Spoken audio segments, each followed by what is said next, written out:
It's Wednesday, the middle of the week, and of course the 24th of November. Checking to make sure. Hey, you're up your life. Don't take that for granted. I am. Give God thanks for life, and of course show the children love. And I'm thinking, during this morning I'm saying my prayers, right?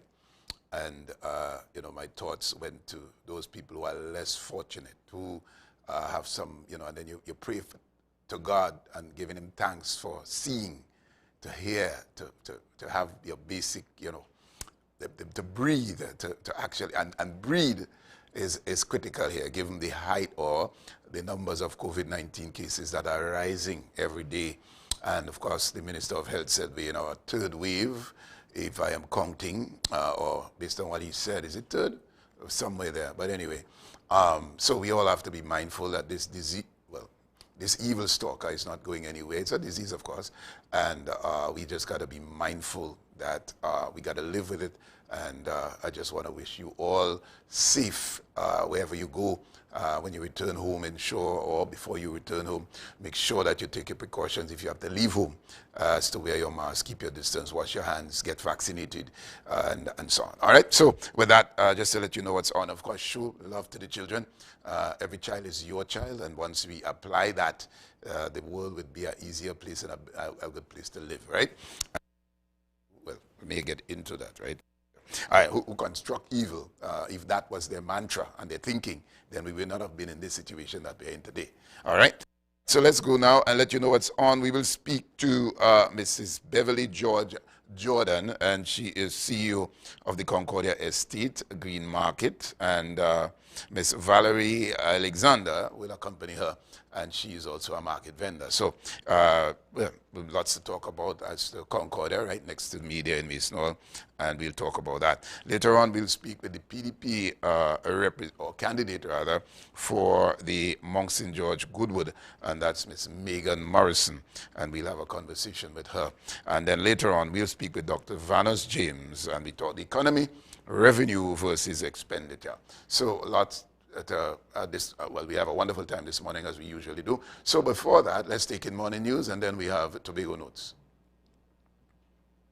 The Tobago Regional Health Authority confirms that one of its 2 incinerators are not working.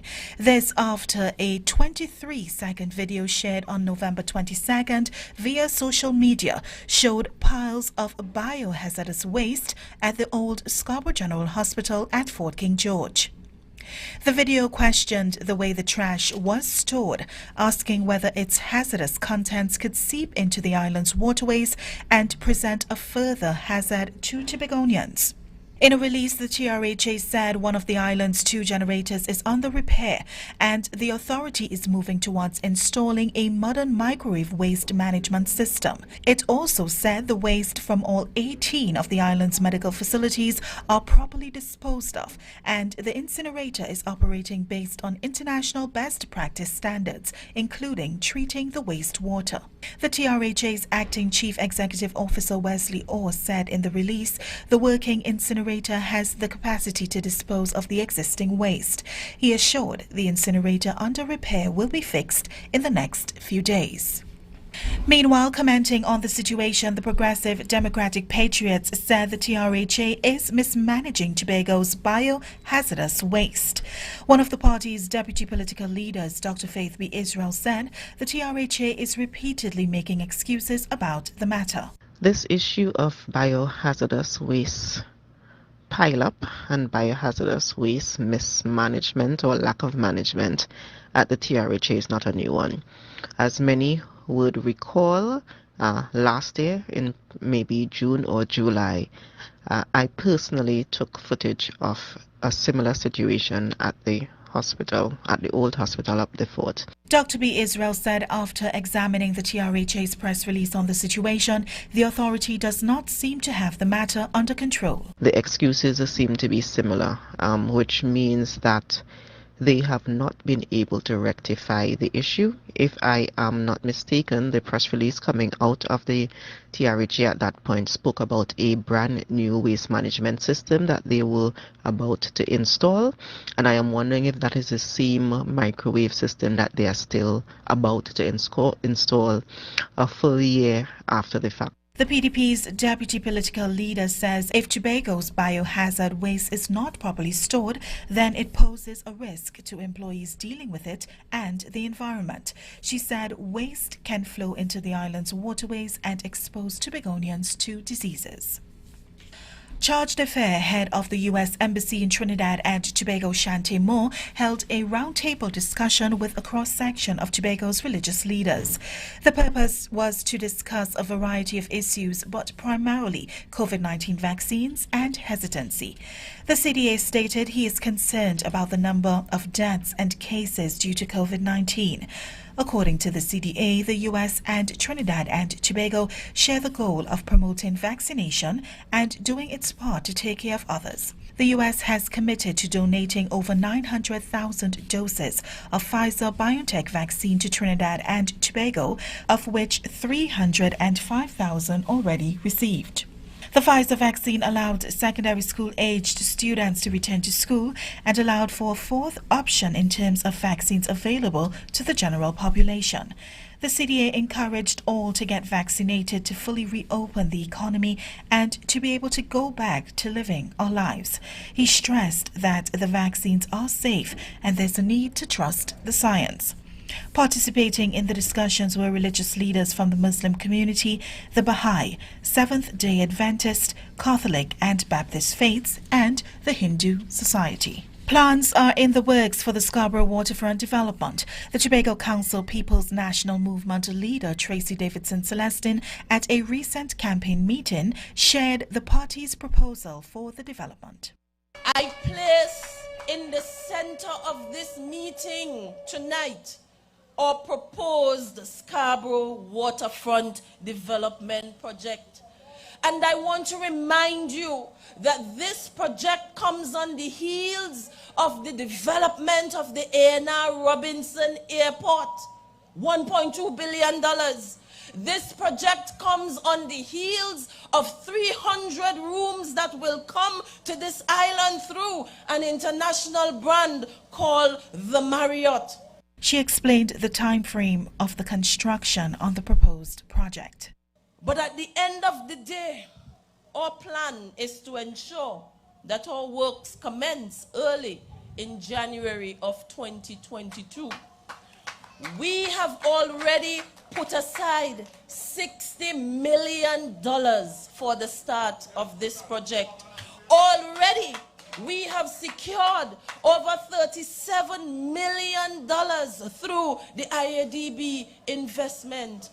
The Tobago Council's leader said the project includes a boardwalk parkade with commercial and private parking space, marketplace and food court. The Progressive Democratic Patriot says the People's National Movement has run out of ideas and are now copying PDP's plans. On Sunday, the PNM unveiled plans to significantly improve Scarborough's infrastructure. The PDP first presented plans to uplift Tobago's capital in January 2021. Here's more. The PDP says when their party presented their plan in January, the PNM heavily criticized them. And be careful of those who on one breath telling you, listen, that's pie in the sky, don't follow that. And on the next breath coming and said, I got to give you something like that too. You will end up with nothing. They are tricksters. PDP's candidate for Scarborough Mount Grace, Trevor James, showcased the party's plans in January and says it was done with Tobago's consultants, who have been rejected by the THA over the years. The same engineering and architectural people that we have, that you can't give them a consultancy contract, are the ones who prepare the documents for the PDP. In evaluating the PNM's plans, Trevor questioned how plans were conceptualized. What they say, the project has been going on for 3 years in the planning stage, for 3 years, and they have had consultations. Any one of you, wherever you are in Tobago, here have a consultation for anything in tongue from them? According to James, his plans took place after discussions with stakeholders and businessmen over several years, in conjunction with advice from experts. They have done nothing in Scarborough for the time they have been there. suddenly they have nothing to campaign on. James tells supporters that the PDP will ensure Scarborough is developed with continuous consultations from stakeholders. Candace Jackson, Channel 5 News. For today's weather forecast, partly cloudy with a few showery spells throughout the day. Overnight will be cool and partly cloudy. Today's temperatures should reach a maximum of 32 degrees Celsius and 4 to 24 degrees Celsius. All right. Speaking Tobago notes when we come back. Lots more.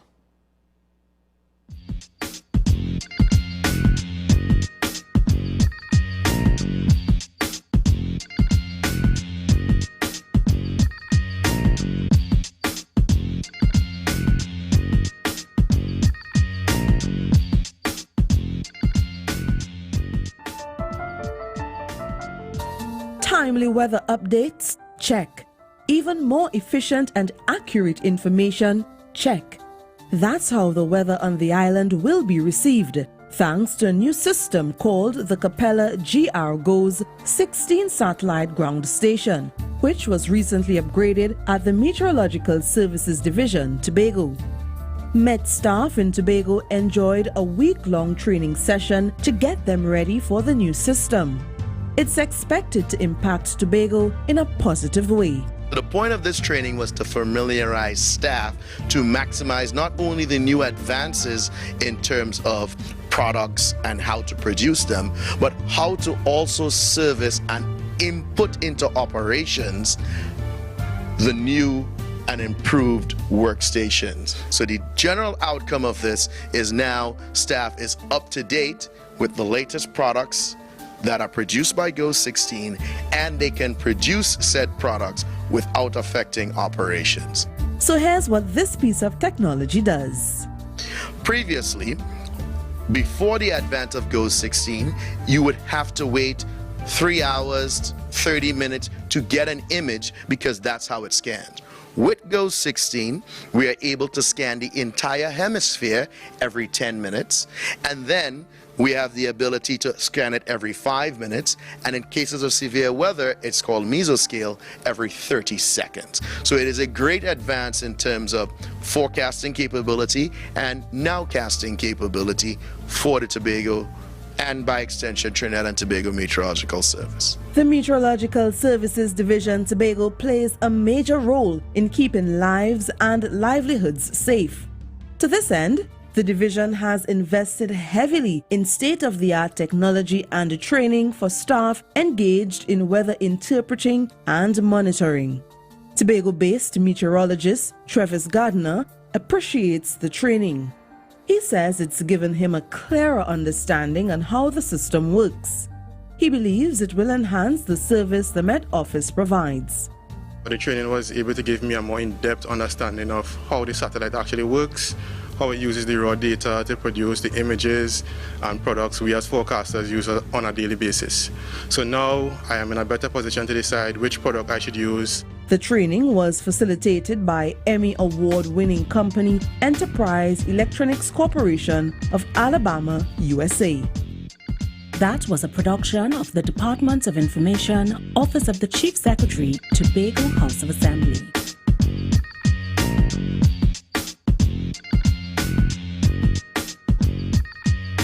All right, welcome back. Welcome back. And we do have our guests from the Concordia Estate.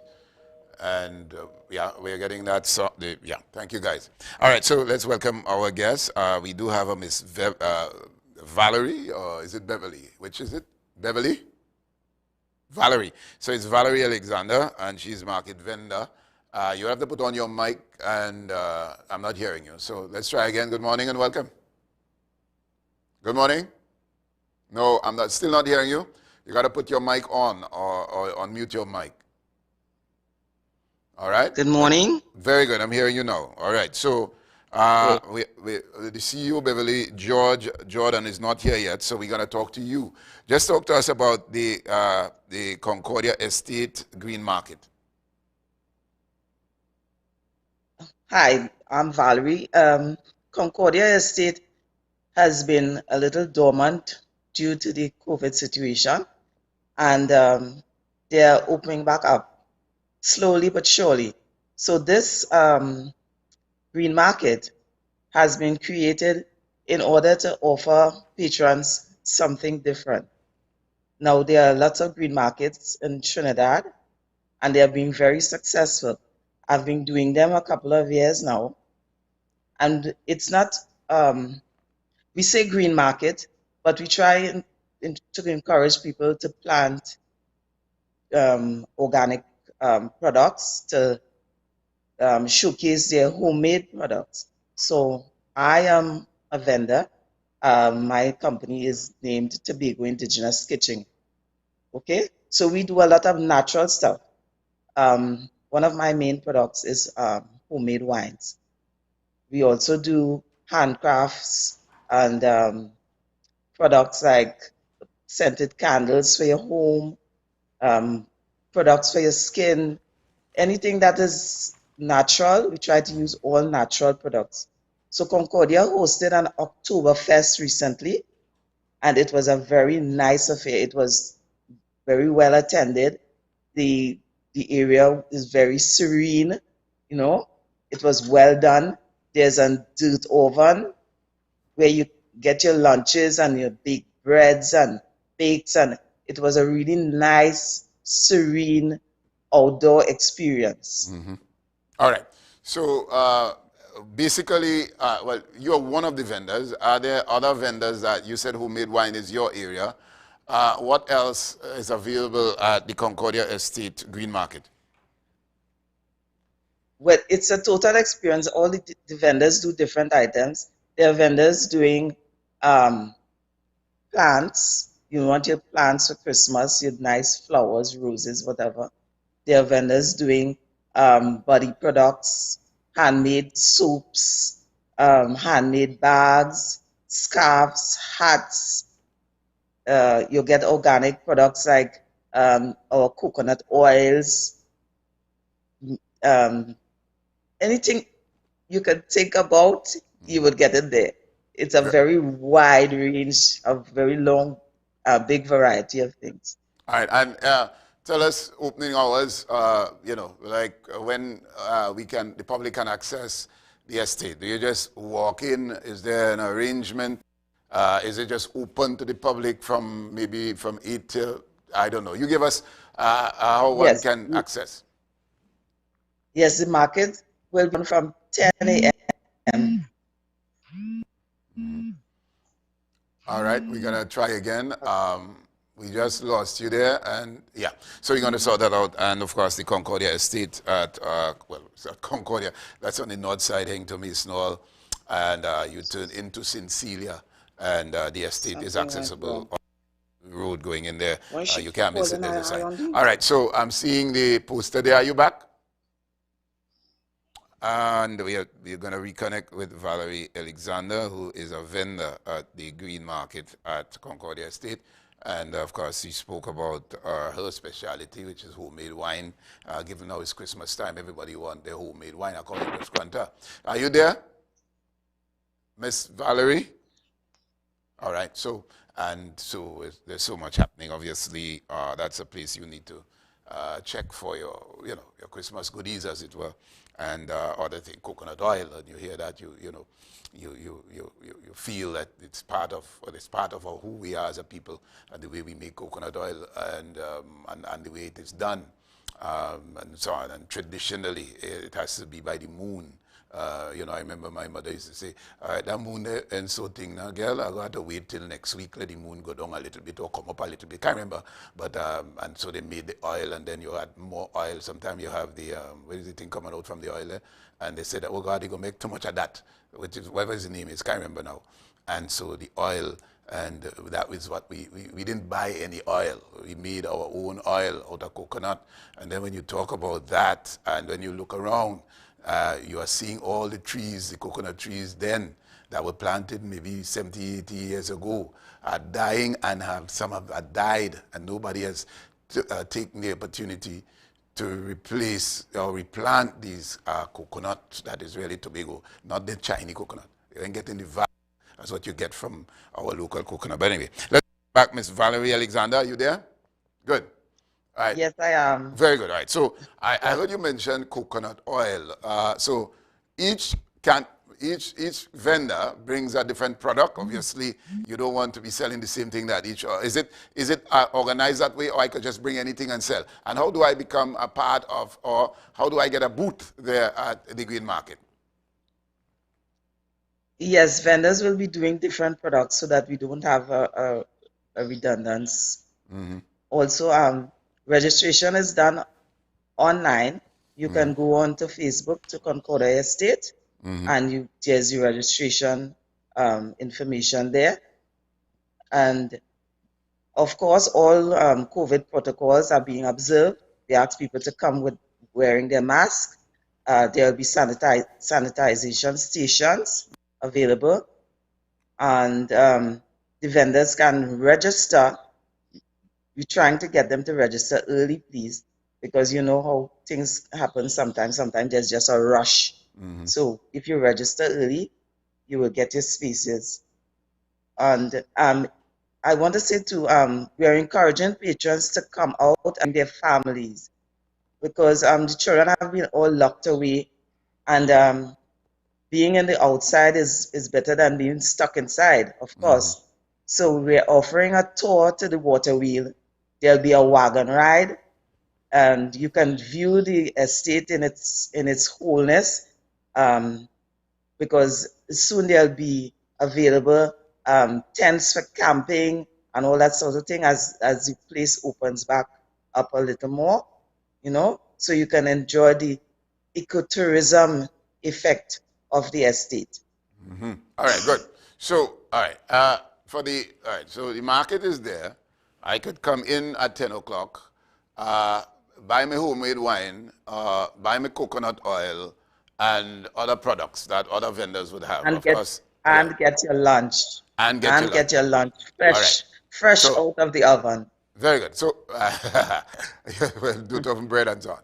All right, so, and so the ride now, that is what? That is an additive, or do I have to pay for the tour? No, all those things are offered free to the public. Wow. Okay. You'll have bouncy castle, face painting, everything to have an enjoyable day. Okay. All right. And that's, all right. So it starts when? When is the opening of the green market? When do you start? 4th of December. From 10 a.m. in the morning until I think it's around 6 p.m. They close. Very good. Okay. And that's every day, 4th of December up until, for the entire holiday season as well? For that particular week, just for the weekend. It's a monthly green market. So at the end of every month, we'll be announcing our monthly green market. And this is the day that you can come and enjoy yourself. And yes, the estate will be opened all the time, but our green market is every month. Okay. All right. We're having a spa and all of that in the estate. So when you come, you can walk around the estate and see the different businesses and services that are available. Very good. All right. We want to thank you for being with us, and of course, all the best. Looking forward to checking out the green market. I had to get my homemade wine according to Skrunta and so on. I hope that you have that and so on, because I want a good head before I go, right? So anyway. Of course. All right. So we want to thank you very much, and we'll do the best to you. Okay. On behalf of Concordia Estate, I thank you very much and encourage you to be there at our monthly green market. Happy to see you. All right. Good. And so fellas, all give me a daisy now, man. Let me start to get the spirit of Christmas. People say I ain't feeling it, but I ain't feeling the thing at all, but I don't know what happened. And so we got to start it here as soon as we get ease from the little politics. You're going to hear the daisy, fellas, all go find that for me and thing. And then I go smell the varnish. I ain't get that yet. And then I go get my pork. So I ain't get the vibes yet. So maybe you go start maybe the daisy later on, right? All right, so let's go for the break. When we come back, we speak with Megan Morrison, PDP candidate for Mount St. George Goodwood.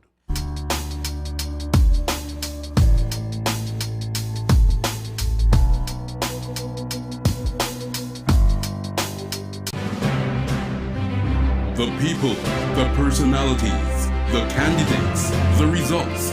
Keep viewing Tobago Channel 5 as we bring to you all the results and reactions from the party headquarters on election night, December 6, 2021 from 6 p.m. Stay with the election leader, Tobago Channel 5 for THA Elections 2021-2022, The Race for Power, Part 2. Before you choose a life of crime, know that the citizens of Trinidad and Tobago are fed up of you. More than 22,000 have already provided anonymous tips to Crime Stoppers, leading to countless arrests and convictions. You will never know who they are, but with Crime Stoppers' anonymous tipster system, everyone will soon know you. Call Crime Stoppers anonymously at 800 TIPS today. You can now get whatever you need whenever you need it anywhere in Tobago with Tobago. Your meals, medication, groceries, and shopping all delivered directly to you. No more hassle, no more stress. Get the Tobago app today on Google Play or Apple App Store. That's TAPPOGO and let us deliver to you. Check our website at www.tapogo.app or call the experts at 494-TOGO and 484-4746. Tobago. Relax. We will get it to you. Tobago's at your service. Paying your Trico cable bill just got easier. Simply log on to www.tricott.com and choose online payment. Or log into your online banking, RBL, FCB or Scotiabank and add Trico as a pay. Yep, it's that easy. No stress, no more hassle, no more long lines. Just pure relaxation and social distancing from the comfort of your space. For more information, contact 639-4457 or log on to www.tricott.com. Trico Industries Limited. We are here for you.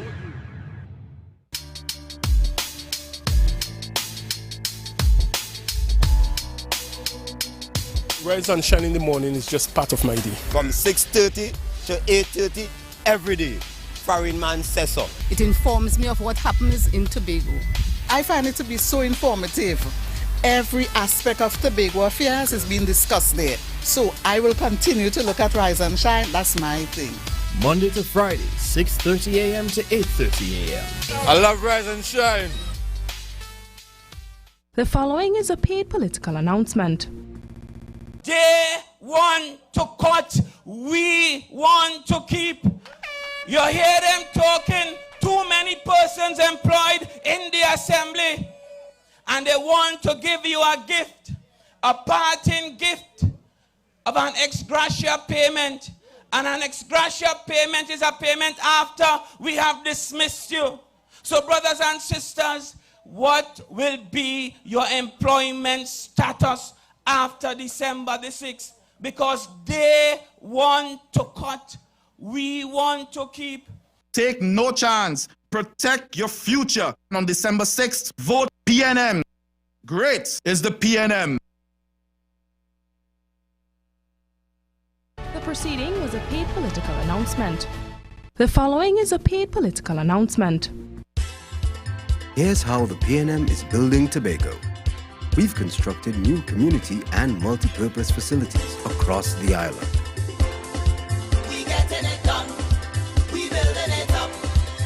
PNM. We've brought government services closer to you from east to west that allow us to better serve you. We getting it done. PNM. We building it up. PNM. For the athletes and you, we've upgraded and constructed 34 new facilities. We getting it done. We building it up. PNM. We've secured our coastline with seawall repairs in Roxborough and Hanging Dam. PNM. The Cove Power Plant expansion provides a reliable electricity supply.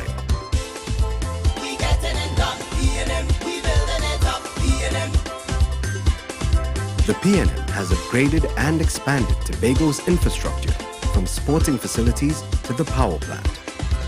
On December 6th, vote PNM. PNM. The proceeding was a paid political announcement. At Trinidad and Tobago ophthalmics, some of our services include cataract operations with normal and premium lenses, treatment for glaucoma, medical and surgical diabetic eye diseases, including bleeding eye trauma as well as retinal problems, age-related macular degeneration and retinal detachment. Please visit us at the Calder Hall Medical Center, Calder Hall, Tobago.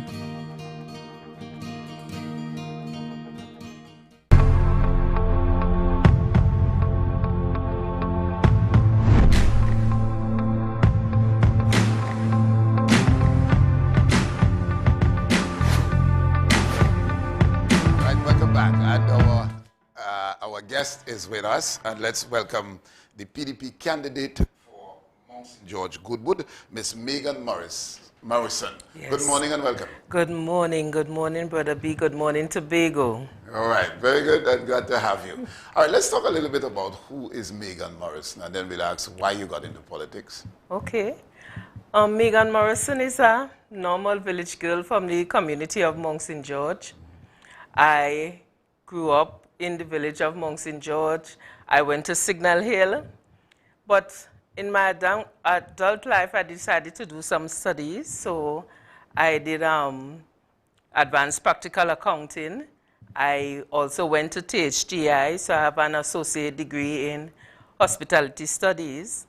And I also went on to do a master's in marketing management with the Australian Institute of Business. That meant me going to Trinidad every weekend for school. Very good. Right? I'm involved in culture. I've been part of the culture of Mount St. George. I've been doing charity work for most of my life.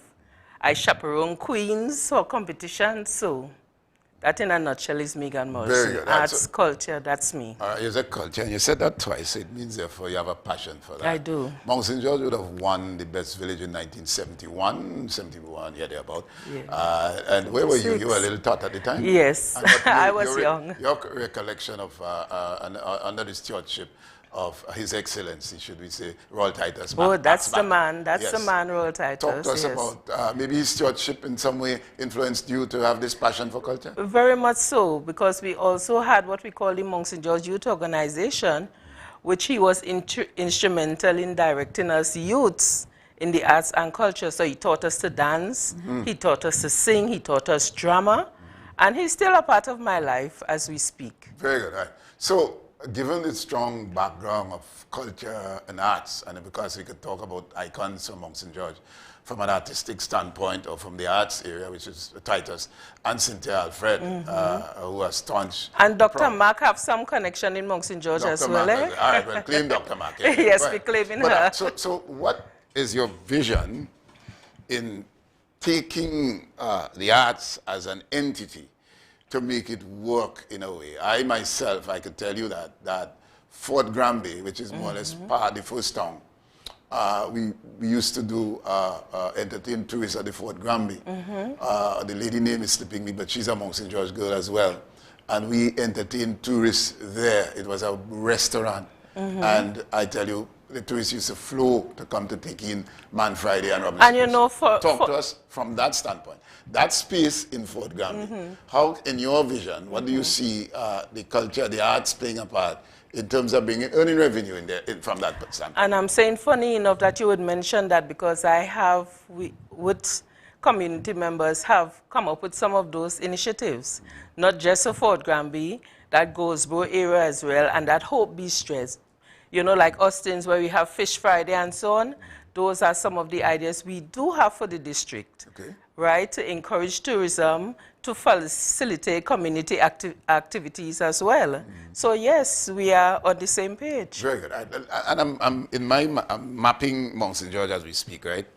And you said coming back to Fort Granby, because we're not done, because that's a historical site. Yes, it is. It can earn, and we'll get into that. But let me go on the Misnall Link, Mount St. George Belmont Road. Right. Now, going to the dam.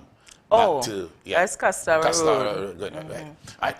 There's a fall there in Mount St. George. Green Hill Waterfall. Green Hill Waterfall. Are you satisfied that enough is being done, or what is your vision to expose it and have it showcase to the world as a foreign exchange owner? Enough is not being done.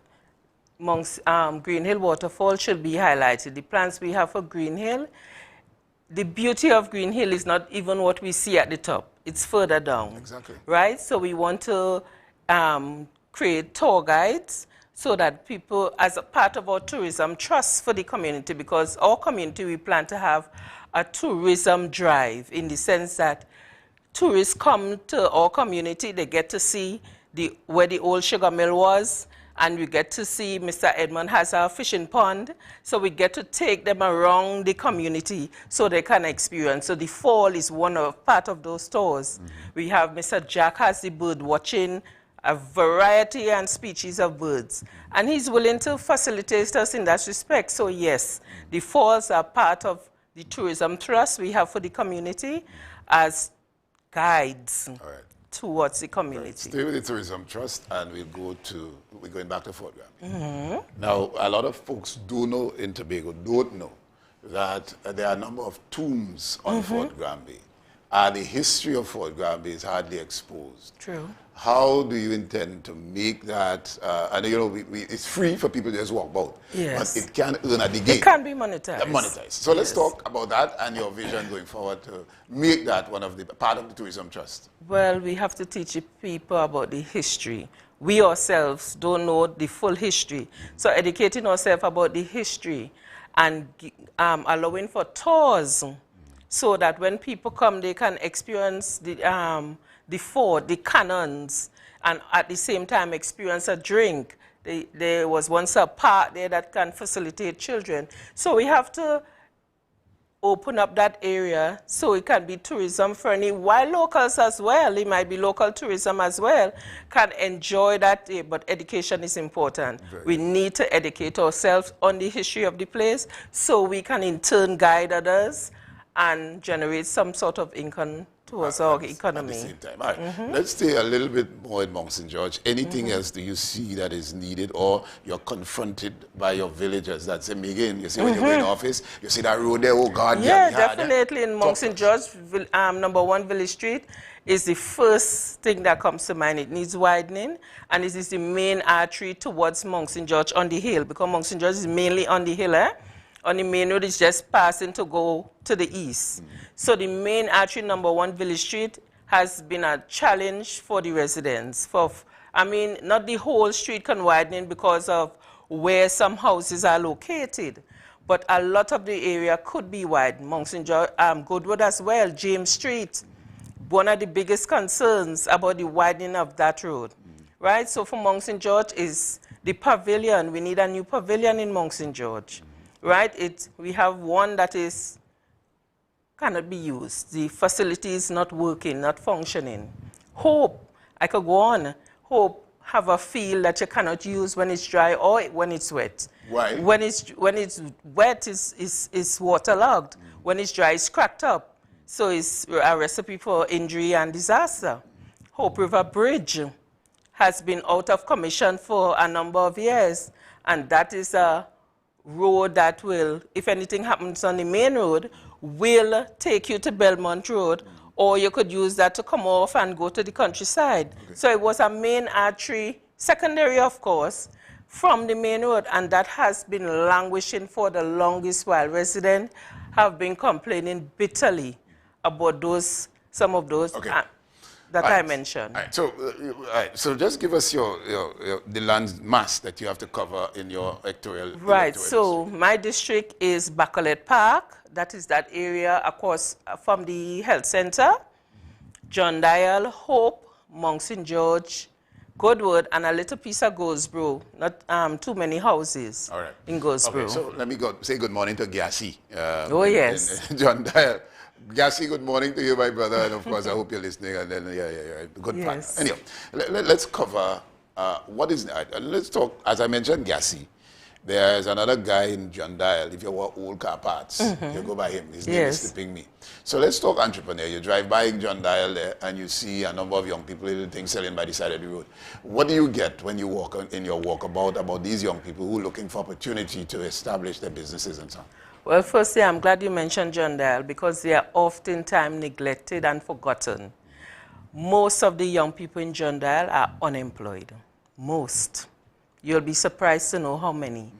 And that is one of their concerns. They want to open business. They want to do farming. They are interested. You'll be surprised to know how many young persons tell us they are interested in farming. I myself was surprised, right? So they would just want avenues. They want a helping hand. Some want to open small businesses. Not everybody want to be employed with the government, right? So our job is to facilitate that, help them up, give them a start, right? And they're looking for that, and they're willing to make the sacrifice, willing to put in the time. John Dial, I have not forgotten you. I know you are often forgotten, but I have not forgotten you. You say they want agriculture. Now, now, when I was a little boy, we used to come down to Hoop, play cricket. I remember I've named Papa. Well, Papa died. But anyway, we used to come, well, that road wasn't cut yet. So we used to come from Belmont, come down to Hoop Farm and end up in Hoop, right? And then go back through the track. Yes. Through Shorty, them property and thing. You might know that. No. But anyway, all right. So let me ask about the use of Hoop Farm. Right now it's dormant. It is not living up to when we used to do excursion, the size of animals they used to have there and so on. What do you envision, given that young people are asking you about lands to work and so on? The estate is a hell of a land. Yes, hundreds of thousands of acres of lands underutilized in Hope Farm.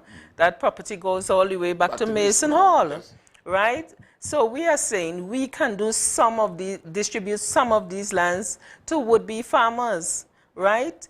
Yes, we don't know what exactly are the intricacies concerning the distribution of that particular piece of land, bearing its earmark, but I mean, nothing is cast in stone. And we are saying lands at Hope Farm, THTI in the back, are all prime agricultural land and can be facilitated towards our farmers and those interested in doing farming.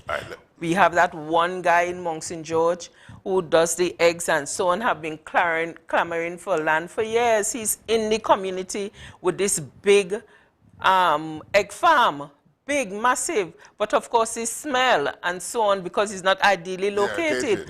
He doesn't even want money to help with equipment or anything like that. All he wants is land. Excellent. All he wants is land. And we could facilitate that. Very good. All right, let's go to Goodwood. And I remember Dr. Faith said they run quick and try to build the pavilion.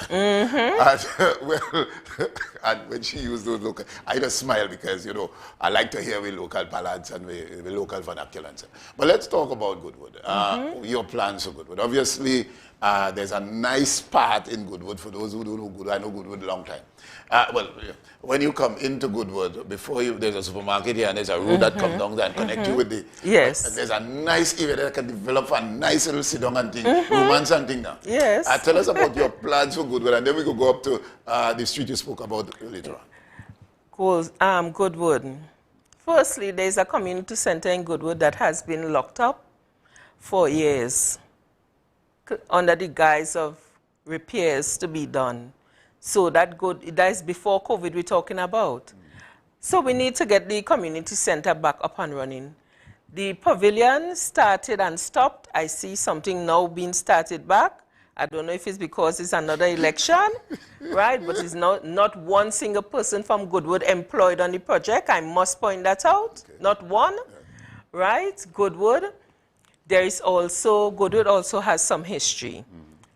Where the school is, Swiss Family Robinson was filmed there. Yes. There is an old prison up at Miss Mills, up in the back. We need to highlight these things. These are little tourism trusts that when you carry a visitor on a tour that you can highlight. Goodwood also was known for sports. They represented Tobago on several occasions. We need to revitalize that. A lot is not happening in Goodwood at the moment, and we need to change that. And the people are clamoring for something different. They want to be active. They want to be involved. Yes. And we will facilitate that. Very good. All right. So I see your supporters are on Facebook, and they're sending love to you and so on. But anyway, let's continue. So James Street is one of... all right, so what we'll do when we talk with James Street and other areas in Goodwood that needs attention, and we get into your vision. All right, so we go for the break. When we come back, lots more.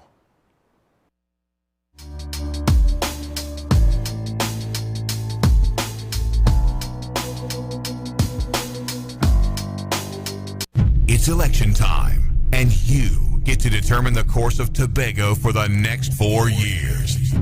The power is in your hands, and the information you need is on Tobago Channel 5.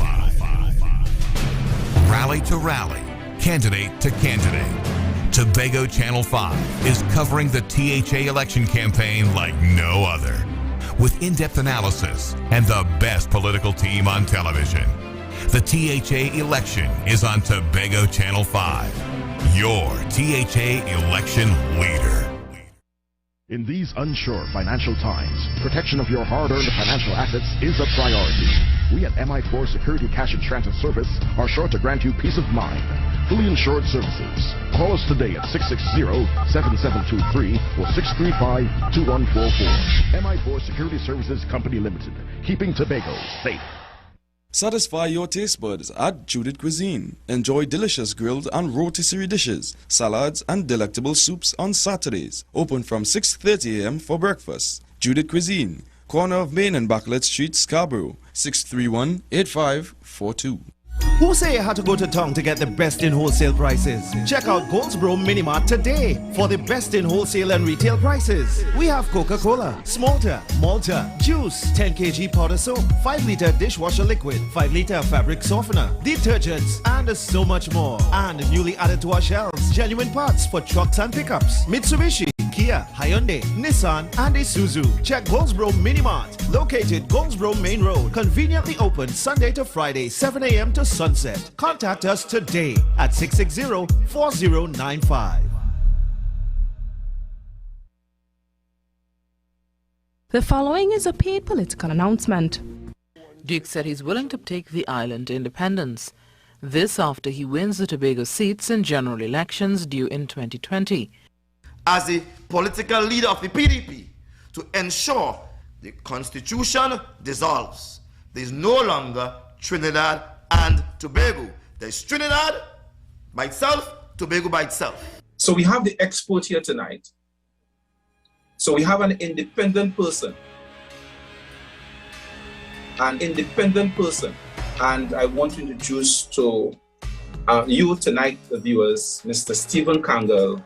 Well, if you look at Tobago, visualize it on the map, Tobago is almost at the beginning of this Eastern Caribbean concave maritime configuration. This location of Trinidad is what I refer to as an accident of geography. What it does is disadvantages Trinidad. So let's for some reason say that let us say for some reason say that Tobago were to go on its own. That boundary. Let's not say that. Let's just say that we have become a federal state. Yes, we become a federal state, right? I am of the view that for this kind of dividing line between Trinidad and Tobago, But the move towards Tobago's independence was pushed by the Yellow Party. Give the PDP the East and the West seats, and in 6 months' time, you will have full internal self-government. We must control every bloody thing. And if it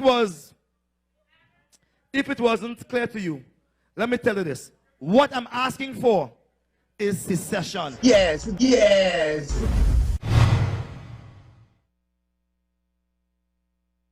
The proceeding was a paid political announcement.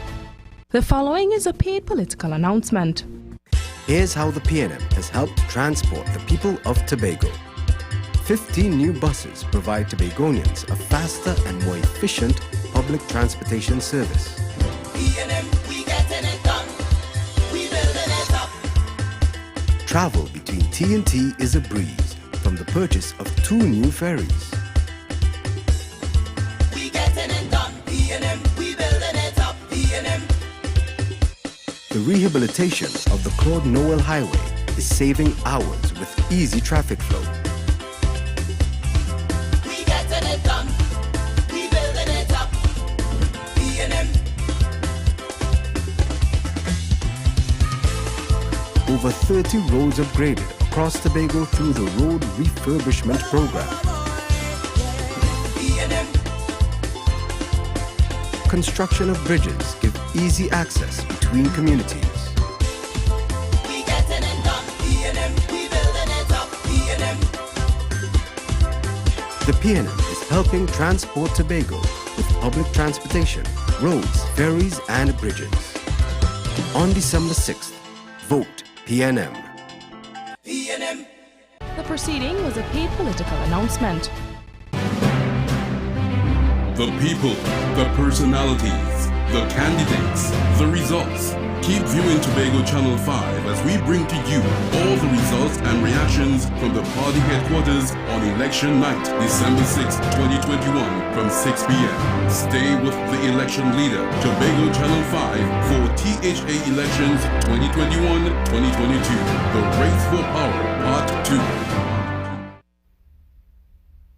At Trinidad and Tobago Ophthalmics, some of our services include cataract operations with normal and premium lenses, treatment for glaucoma, medical and surgical diabetic eye diseases, including bleeding eye trauma as well as retinal problems, age-related macular degeneration and retinal detachment.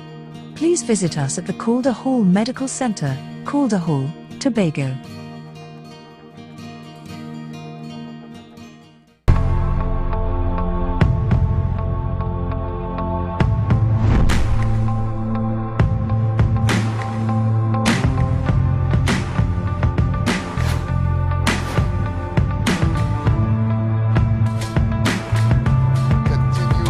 Conversation with Miss Megan Morrison, PDP candidate for Mount St. George, Goodwood. All right, so we have covered Mount St. George, Hope, John Dial, and we're now in Goodwood. And you spoke about the historical, the artifacts that are present there in Goodwood. And let's expand a little further on that, and then we'll go further as to what can be done from your standpoint. Right, so as I said, we highlight those. History, bring it to life so that we can generate some sort of income from it. We also have earmarked for Goodwood a retirement home, but not just a retirement home, the type where we can also encourage tourism. Yeah? It's the kind where you can want to leave Barbados and come to retire in Tobago. Really? Where we have outdoor facility, gardening, and that kind of thing. So it's not just we leave you there and you pine away and you fade away. No. We want something that you can feel at home. You can breathe the fresh air. You can listen to birds. You can hear water falling in the background. We have that earmarked for Goodwood. Right. So the typical home for the aged is sometimes very painful to visit. Yes. Some of the saddest stories you would hear, I sat crying with a little lady there, and she said, "Oh God, why my children doesn't come and look for me when we do them," and so on. And it was painful. I sat and tears came out of my eye. The retirement home in the States and so on, the people are happy to go there. Yes. Because it is not depressing. It's not painful. And that's what you're talking about. Yes. I just wanted to expand further on that so that the person who want to retire, or the mommy and daddy in the States and they want to come home, mommy here is where you could go. They offer, tell us what else, and and just build on that because I really like it. Yes, because the truth is sometimes we have children living their own lives, and you as an elderly person may have worked your life, had a good life, have some money saved and all of that, and just don't want to be alone. But you can now find a facility where you have people of like minds that probably have some level of financing where you can retire comfortably, right? And that comfort means not bogged down to a bed. It means that even if you're wheelchair bound, you can go out and experience the sunshine and nature and be able, you have computer where you can probably Skype your children and that kind of thing. It's not exercise, the gym, the pool, and the so really, really, I love that. All right, so that's your vision, or it is the general perspective. That's my vision. That's my vision. Okay, and what is the response from your colleagues? I think everyone supports it full 100 according to the young people. Well, listen, I love it, right? I can't say I support it, given where I sit, but I love it. All right, so let's go now to, all right, so we covered the landmass of your electoral district. Is there... And our farmers in Goldsboro, I recognize that you are hardworking. You all have some issues with land tenure. I know some people still have a water issue. So yes, Goldsboro, I know there's some of the roads, especially that Cow Farm Road, it's deplorable. That they have been begging to fix for generations. And it's really bad. Yeah, so I am aware, Goldsboro. I'm taking note of your plight. All right. What you said, you spoke about the youth in Mount St. George and environs. Let's Goodwood. What do you get when you walk about with these young people in Goodwood? What did they tell you? Listen, I don't know is what, but these young people now have a level of hope for some reason that with the coming of the PDP that they will get some alleviation to their plight, and they're right. So you find around me, you will find the young people from John Dial, Mount St. George, Hope, Goodwood. They're just there when they come rep, and they just up and up. Yeah, they're calling me rep. Wow. We had an office to paint. They paint it themselves. Yeah. We didn't have to pay anybody to do that. They put down flags. They put down bamboos.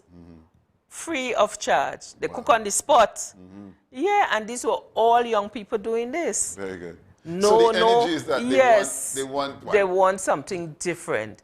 They are of the opinion that they are not being considered, they are left out, and they believe that the PDP can make a difference in their lives. Very good. All right. So let's now bring why you got into politics and what do you offer differently and what you can bring differently. Yes. To present. So I have been in community service all my adult life, all. I've been involved in charities, in youth groups. Hi, Shamika, the noon, good morning. And I've been involved in all these activities. So politics is just a natural progression. It's just another level of service to the people. I am service-oriented. My colleagues where I used to work at education would tell you that. I would leave myself undone. I'm also very competitive. So you find my division comes first. When there's any competition or anything like that, I'm always an integral part of pulling off that. So my life have been service, right? I think I put people at the forefront of everything I do, right? And that wouldn't change. So me getting into politics was just another step, right? I would like to encourage my district that I am the woman for the job, right? Yes. I have my whole life have been towards service, and I don't think that will change. What I do hope, though, is that with us coming into power, as I see ourselves coming into power, is that the mindset of our citizens will change a bit. We need to put in a full day's work for a full day's pay, right? We need to put in longer hours. I bring that encouragement. I right there will tell you, I don't on the ground will tell you in my slippers and me wherever, and everybody know I like to wear slippers. I there will tell you. So we all have to work together to improve the lives of us all here in Tobago. Our next generation is depending on us, right? So I would like to say to Bacalet Park, John Dial, Hope, Mount St. George, Goodwood, and that little piece of Goldsboro, that December 6th is our new Emancipation Day. Go out, take your neighbor, take your friend, go out and vote. You can't stay home and say the PDP win already. No. This is the day that we are all equal. There's no high, rich man, poor man. That election day, this one finger is what everybody have. And we are all equal. And I would like to say to you, after December 6th, we're still all equal. Right? So the PDP is here for you. And I would like you to say, support Megan Morrison. Go out and vote for the electoral district of Mount St. George, Goodwood. I will be the last name on your ballot paper because, you know, it's alphabetical order. So I will be the last name on that ballot paper. Our symbol is a bamboo bully fee. You said something there, and we have a few minutes before we go. Yeah, we got to wrap quickly. You said we are all equal after election day. Just expound a little bit on that, what you mean. Do you mean that we need everyone on board? Oh, regardless? We definitely need everybody on board pull off division, right? And this way we have that you're segregated and who more important than who. This one crop of people getting all the contracts, and no, we have money allocated in each district where each community is responsible for their development. Let us say we have 5 projects to be done in our district. You decide, you help me decide which one you want done first, because this is your money, you know. We just, managing it for you in the meantime. So that's why I'm saying we are all equal. Your view is as important as mine, and we all need to work together to develop this island called Tobago. Very good. All right. We want to thank you very much for being with us. And, of course, we want to wish you all the best. Thank you. And, all the best to you. All right? Thank you. And happy to have you. All right. At this point in time, we go for a break. When we come back, we speak with Dr. Vanus James. See you after the break.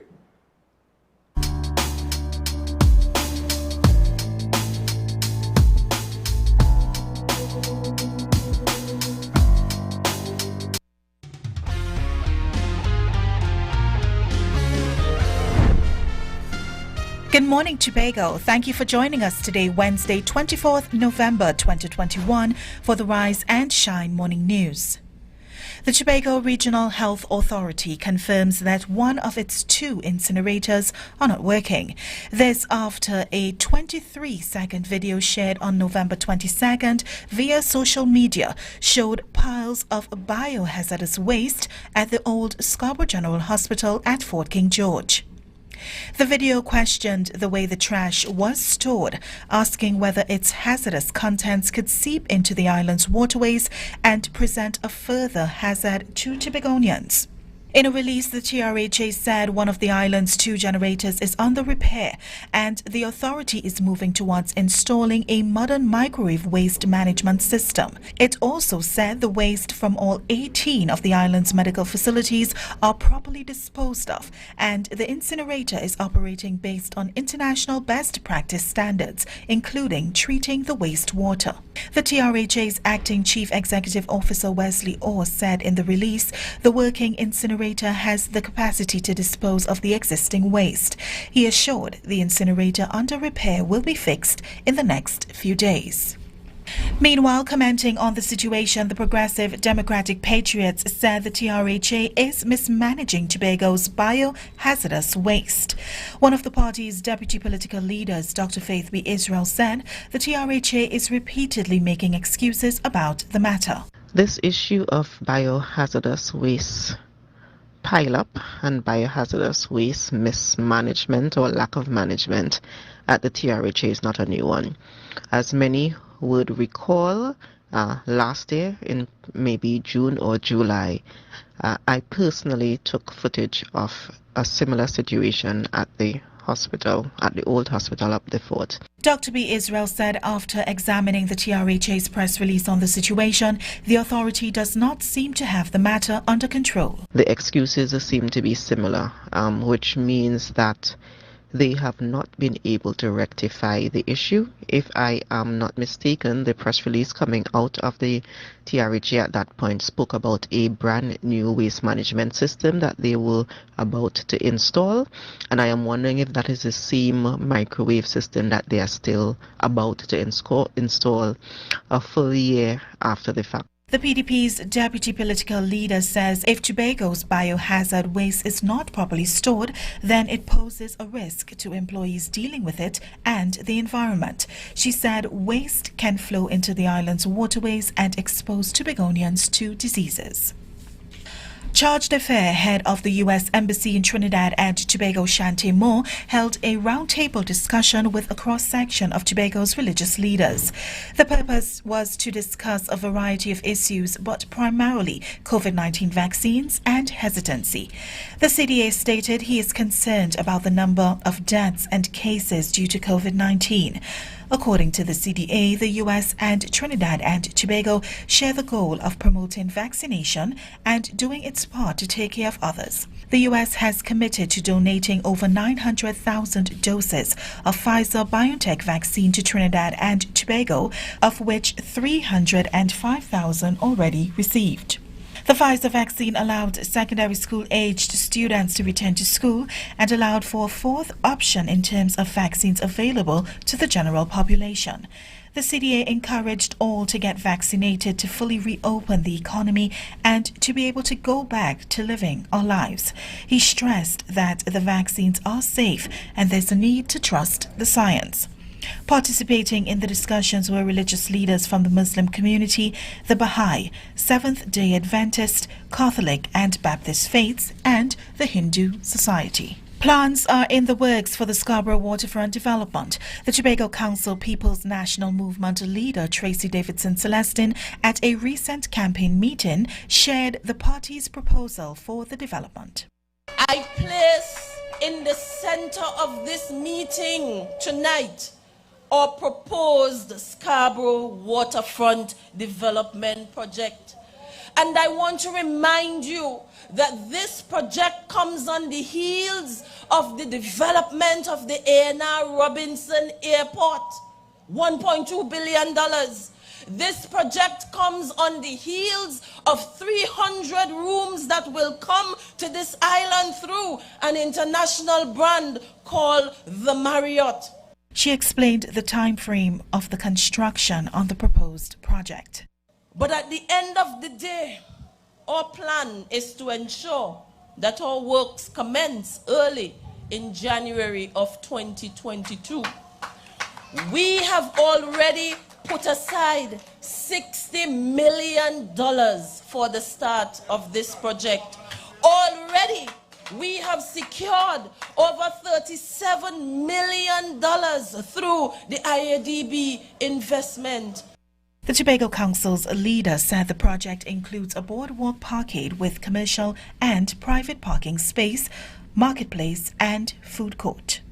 The Progressive Democratic Patriot says the People's National Movement has run out of ideas and are now copying PDP's plans. On Sunday, the PNM unveiled plans to significantly improve Scarborough's infrastructure. The PDP first presented plans to uplift Tobago's capital in January 2021. Here's more. The PDP says when their party presented their plan in January, the PNM heavily criticized them. And be careful of those who on one breath telling you, listen, that's pie in the sky, don't follow that. And on the next breath coming and said, I got gear something like that too. You will end up with nothing. They are tricksters. PDP's candidate for Scarborough Mount Grace, Trevor James, showcased the party's plans in January and says it was done with Tobago's consultants who have been rejected by the THA over the years. The same engineering and architectural people that we have, that you can't give them a consultancy contract, are the ones who prepare the documents for the PDP. In evaluating the PNM's plans, Trevor questioned how plans were conceptualized. What they say, the project has been going on for 3 years in the planning stage, for 3 years, and they have had consultations. Any one of you, wherever you are in Tobago, you have a consultation for anything in town from them? According to James, his plans took place after discussions with stakeholders and businessmen over several years, in conjunction with advice from experts. They have done nothing in Scarborough for the time they have been there. Suddenly, they have nothing to campaign on. James tells supporters that the PDP will ensure Scarborough is developed with continuous consultations from stakeholders. Candace Jackson, Channel 5 News. For today's weather forecast, partly cloudy with a few showery spells throughout the day. Overnight will be cool and partly cloudy. Today's temperatures should reach a maximum of 32 degrees Celsius and fall to 24 degrees Celsius. Thank you for joining us for the Rise and Shine News. I am Afia Giles Baines. Join us at 6:30 for the full Channel 5 newscast. Enjoy your day.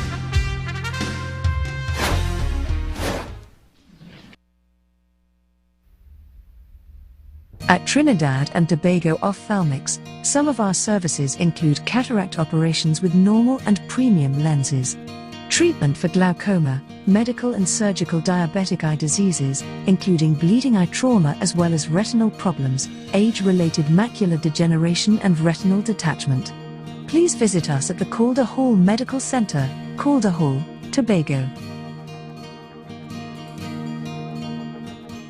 When you need electronics, find what you want quickly at Ted Electronics. We have tons of brand name items in smartphones, tablets, LCD and smart TVs, headphones and speakers. For the best in electronics, check Ted. Amazing service and the lowest prices guaranteed. Located upstairs Moosehead Plaza, Bethany Road, Tobago. Ted Electronics, your ideal choice for electronics.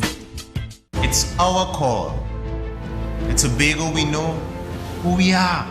It's changing. It's our call. Do we let the actions of a few take it from us? Or do we act? Call 800-TIPS or go online at crimestopperstt.com. It's an international system. It works and it's anonymous. It's our call. It's our call. Make it.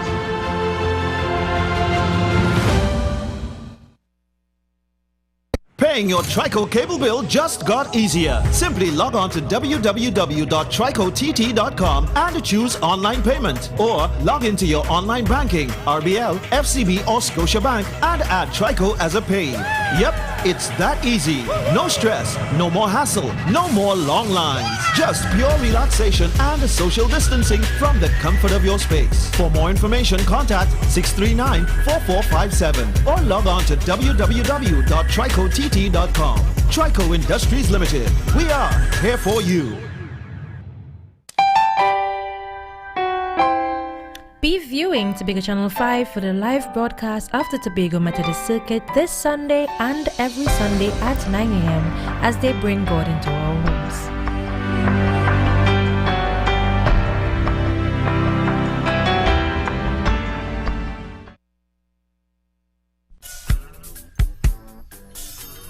I have been a practicing attorney for almost 35 years, so I bring that experience not only dealing with people but with organizations and institutions. That degree of involvement and participation has allowed me, hopefully, to have a balanced disposition in dealing with issues. We do have fun during the program, especially at times when we are off camera and interesting comments are made. And being on High Five Reloaded allows me to contribute to the evolution of the process of thinking, the way we think as a people. High Five Reloaded with Crystal Gift, opening the eyes of the public every Monday night at 8 p.m. only on Tobago Channel 5. The following is a paid political announcement. Assemblyman Watson Duke will not take up any of the alternative secretarial positions. I said, I will be the finance minister talking to you. You'll be talking to me either as finance secretary or something else, but you'll be talking to me after that, and you better watch your tone. This situation with Farley and Watson reminds me of a big man living in another big man house. Open up your mouth if your name man. Watson Duke will not take up any of the alternative secretarial positions. For Elizabeth Augustine, first of all, it's not like to say, well, he's ready. He's not ready for the position as chief secretary. This situation with Farley and Watson reminds me of a big man living in another big man house. Open up your mouth if your name man. The proceeding was a paid political announcement. The following is a paid political announcement. Here's how the PNM is ensuring a future in agriculture. 3,000 registered farmers and home gardeners will now receive access to grant funding, government subsidies, trading and tax incentives. PNM, we getting it done. We building it up. 3,000 new registered farmers have received training in crop production, organic farming, livestock farming, agro-processing, pasture management, farm management, and marketing. We getting it done. PNM, we building it up. PNM. Our Agriculture Access Road Program provided $134 million in road building and upgrades, getting goods from farms to markets. We getting it done. PNM, we building it up. PNM. We made $38.6 million in upgrades to the Scarborough market, providing small farmers a convenient and affordable space.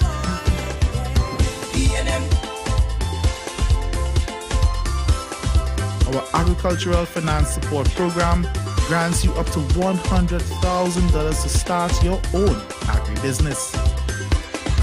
We getting it done, P&M, we building it up, P&M. The PNM is ensuring a future in agriculture. On December 6th, vote PNM. PNM.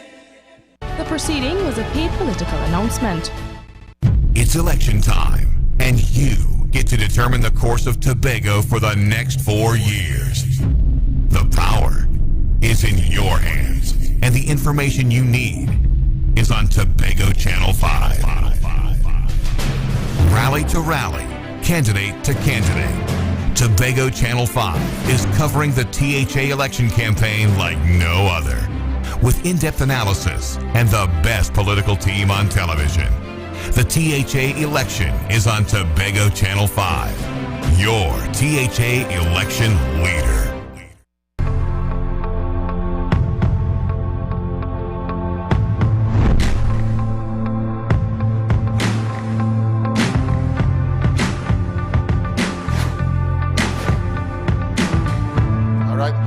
Welcome back. And of course, let us acknowledge our viewers and supporters on Facebook. And for those of you on Paul City 9.5, we're indeed thankful that you chose us. All right. And let's welcome our guest, no stranger to Rise and Shine, Dr. Vanus James, Professor Dr. Vanus James. And we are here to talk the economy and revenue versus expenditure. Good morning and welcome, sir. We're good. All right. So let's dive straight into it. And on the statement of Dr. Rowley on Saturday, and this is an article from The Guardian, in classic PNM style, Dr. Rowley has declared with evidence that the Tobago economy has now dependently, or is dependent on the Tobago, on Trinidad for survival. All right? And he went on to say, to him, this is a major reason why, Tobagonians should vote for the PNM. Yeah?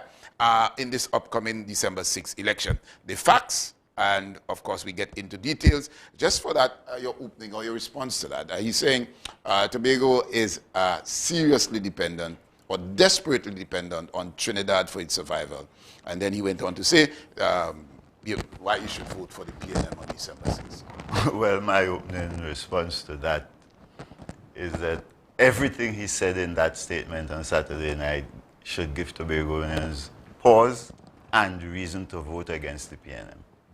If you take a careful look at what the Prime Minister is saying, first thing, he makes a very critical point. Despite all the flashy acts that you are seeing the PNM putting out about what's going on in agriculture and all of these things, the critical fact that the Prime Minister put forward in that statement is that Tobago only pays $200 million out of $2.4 billion of expenditure every year. Mm-hmm. What that means in practice is that the Tobago economy is in shambles 21 years after the PNM took power in 2000. 21 years. And the Prime Minister is smart enough to come to Tobagonians and admit the facts. Our economy could only produce $200 million worth of revenues, and we have to get the next $2.2 billion from the Trinidad economy. That's what he's admitting. That is only possible if you've destroyed all the income generating potential of the private sector in Tobago. So nothing the PNM is saying to Tobagonians today could be believable if that is true. It's either the Prime Minister lying or the ads lying. Both can't be right. He can't be right and say our economy is in such desperate straits that it could only produce 200 million, whether you're getting it from agriculture or you're getting it from tourism or you're getting it from construction or wherever in the economy. It's in such a mess that it can only generate $200 million worth of tax revenues for the THA to collect. Vote PNM. That's what the Prime Minister is really saying. All right. So let's go now step by step as to what and how these monies are spent from central government finances as follows. Yes. Well, what he did there is to lay out for you the extent of the dependence of the the destroyed Tobago economy on Trinidad. Trinidad, essentially, he is saying, pays $700 million worth of salaries for the THA.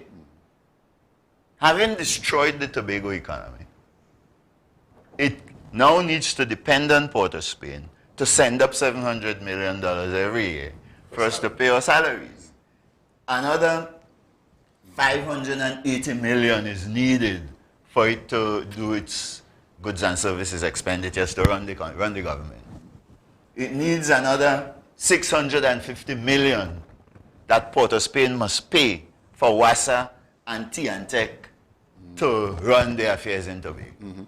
We need another, as we see every year, another $250 million to do a development program in Tobago. Remember I've said to Tobagonians repeatedly, $250 million cannot do development. Exactly.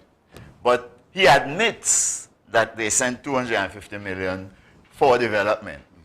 And then he says, look, there are other government ministers, ministries, ministers, who spend $788 million. And you have no sea bridge if we don't give you $600 million.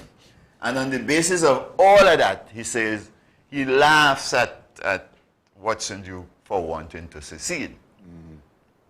And he puts an issue on the table which we can interrogate properly on behalf of the people of Tobago, scientifically.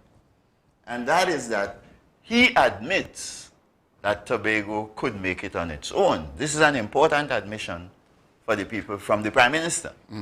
Tobago could make it on its own, but Tobago would do better with Trinidad. That's the Prime Minister's assessment of the situation. We'll take a look at the facts in a little bit. To see what to make of that.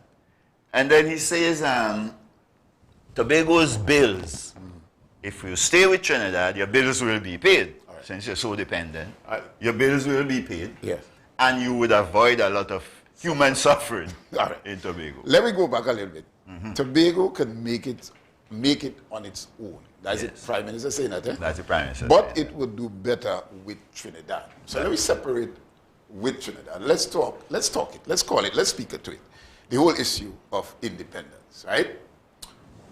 The Prime Minister said Tobago could make it on its own. From your perspective, an economist standpoint, how can Tobago make it on its own, Dr. James?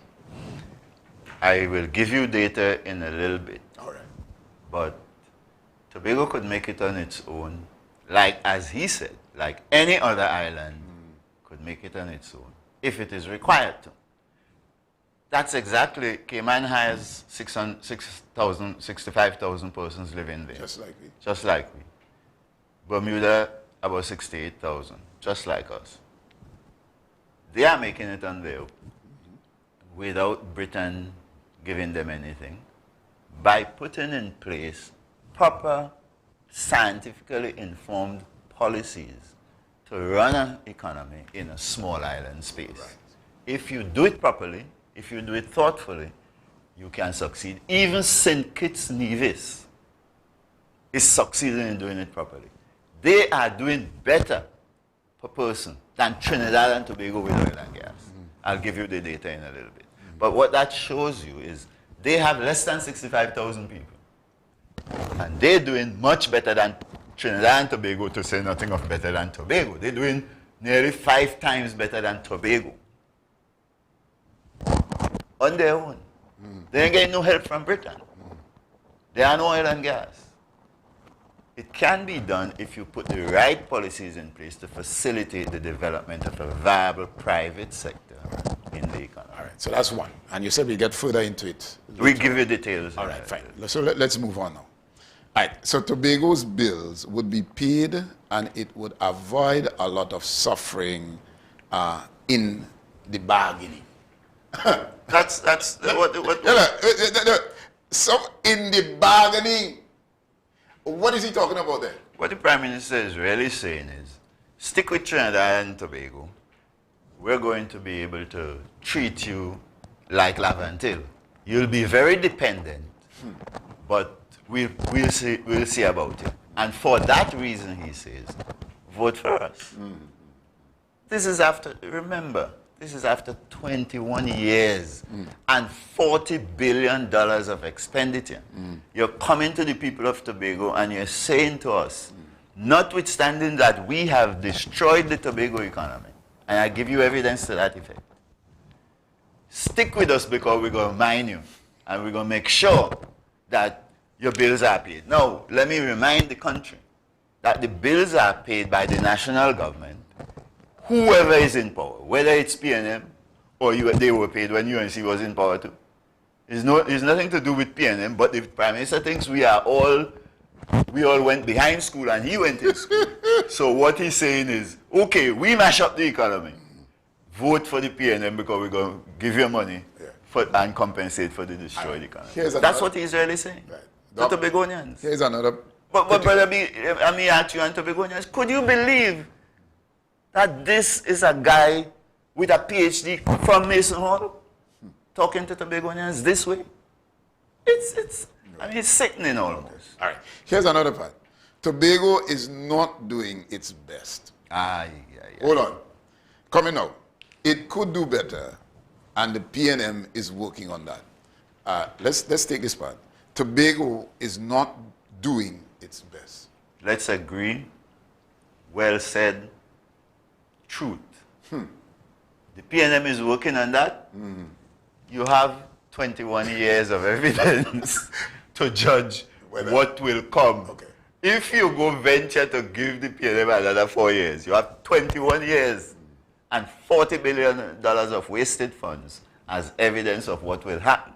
If you're foolish enough to take God out your mind and put the PNM back in power for 4 more years. All right. Okay.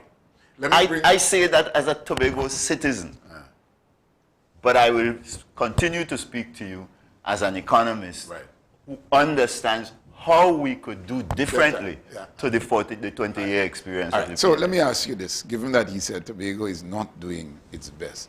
It is not doing it. How can, all right, let me bring it, and going back to the point that we made earlier, Tobago could make it on its own. So how do we tie in these two admittance, right? Tobago can make it on its own. Tobago is not doing its best. It could do better. Take away party from it, and let's focus on what needs to be done. I'll give you the details. All right. But it could do better. Yes. There is no doubt about that, because when you compare us with our peers in the region, we're pretty much the worst performing of all our peers. Right. So there is no reason, even relative to Trinidad. Trinidad is an oil and gas economy, and they're obsessed with that down there. Tobago doesn't have to be dependent on Trinidad in any way. We can provide resources to Trinidad if we were doing what Cayman is doing, and what Bermuda is doing, and what St. Kitts Nevis is doing. There is no doubt we could do a lot better. Why are we not doing better? Because we didn't have any money in 1999. We went to court to fix these problems. Let Tobagonians not forget. Hochoy had the boldness and the bravery to challenge the Pandey government in court and won. And the importance of that is that all the problems Rowley and the PNM are talking about today were the problems I was there. We had in 1919, I came here in 1997 to write the plan for Hochoy and Tobago, and saw and documented exactly these problems. And I said to Hochoy, how much money you have? He said, we have no money. I said, let's go to cabinet. We went to cabinet. Hochoy took me and Alan Richards and others to cabinet. And we had a conversation with Pandey and his ministers. At the end of the conversation, they offered $66 million. Coming through the gates of Whitehall, I said, this is nonsense. We have to go to court. Hochoy called contention, pick up a dispute. and won the case. We turned all that money, 40 billion today and counting, over 21 unbroken years, to the PNM. And the PNM is coming today to Tobagonians to say, we have failed to fix the Tobago economy. We've only succeeded in destroying the private sector, mashing it up. You're now more dependent on Trinidad than ever before. Vote PNM. All right. I mean, even my unborn child wouldn't believe such nonsense coming out of the mouth of a Tobagonian. Right. All right. So, Dr. I never like to come on your show and speak with any passion. But this is something to make Tobagonians angry. That another Tobagonian could be that daft. Okay. All right. So, let's move on. All right? And he walking around with PhD, you know? Yes. All right. You believe it? Okay. All right. So, Doc, so clearly there is an opportunity in the conversation about independence for Tobago. There's an admittance by the Prime Minister, Tobago can make it on its own. And Tobago is not doing its best. It could do better. And leaving out the but I want to remind you, I want to not let Tobagonians forget why Rowley made the case. He was forced to tell the truth because he wants to make a case against Watson Duke. All right. So, and that case he wants to make is a simple, straightforward case they've been making for the last several years, and the people of Tobago have pronounced on that. They vote him in twice since Rowley and them come with that story, and they're not doing anything to put it to rest because they think he's going to bring them votes. He didn't bring them any votes in 2017, he didn't bring them any votes in 2021, and still they're coming with that. And here's his argument. You're dependent on Trinidad. Careful, Watson Duke wants you to secede. But on top of that, he says, you can't take no chance with Watson Duke because he's on a rape charge. He stole money from Wassa. Didn't roll in. He said he had documents and so on to reveal. He always promises, these officials always promising to bust smart. Right. And he said, he's mismanaging PSA so much that they're always in court. So the conclusion from that is, you, the people of Tobago who have been voting Watson Duke, have been making a mistake all along. All right? We could interrogate that. But I want to just, before we get down to the facts, remind Tobagonians that Rowley is no angel. He represents Diego Martin for a reason. He had to leave Tobago for reasons we don't want to go back and muddy character.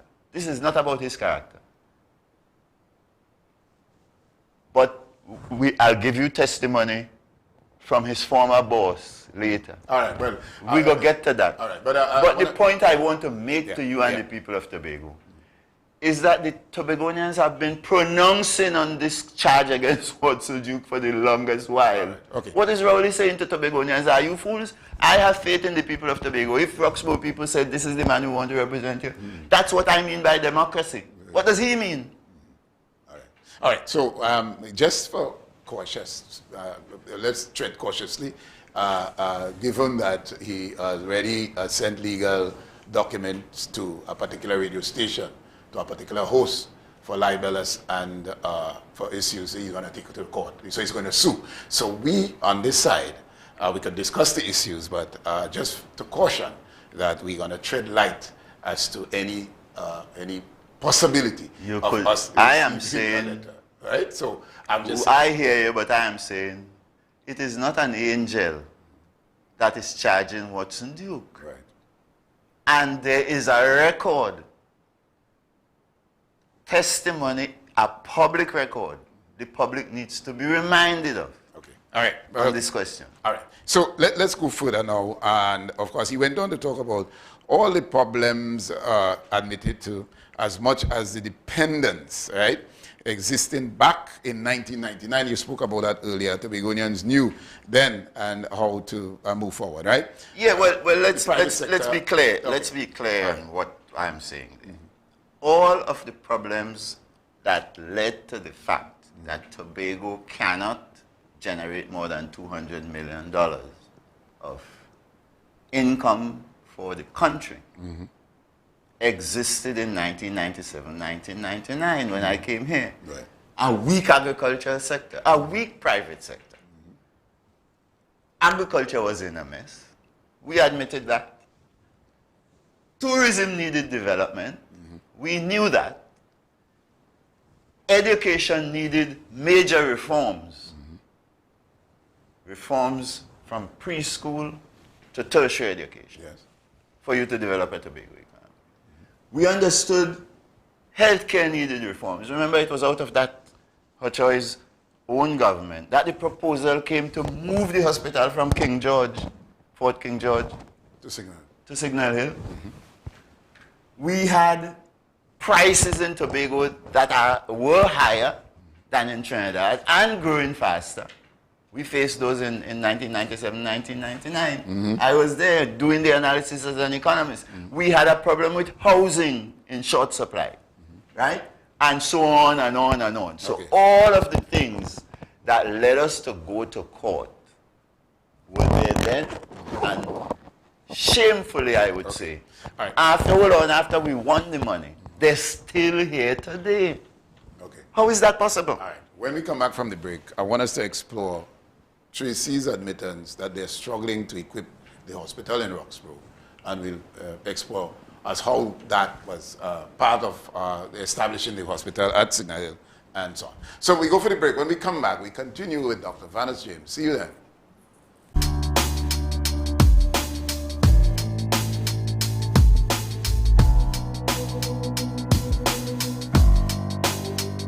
It's election time, and you get to determine the course of Tobago for the next 4 years. The power is in your hands, and the information you need is on Tobago Channel 5. Rally to rally, candidate to candidate. Tobago Channel 5 is covering the THA election campaign like no other, with in-depth analysis and the best political team on television. The THA election is on Tobago Channel 5, your THA election leader. Hello, Crime Stoppers? This is Crime Stoppers. Please share only your crime information. I want to report a crime, but I need to make sure it will not be traced back to me. Caller, I assure you, there's no record of this call other than the information you give us and the tip number I assign you for you to call back and check on your reward. This system has worked in 26 countries for more than 40 years. Help stop crime. Call Crime Stoppers at 800-TIPS today. Calls are safe and 100% anonymous.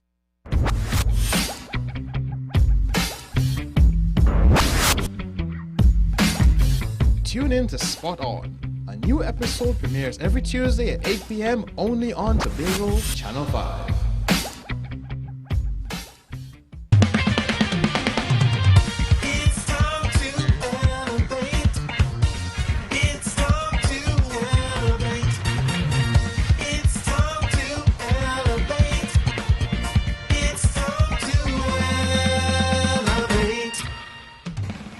Greetings in the name of Jesus Christ, our soon and coming King.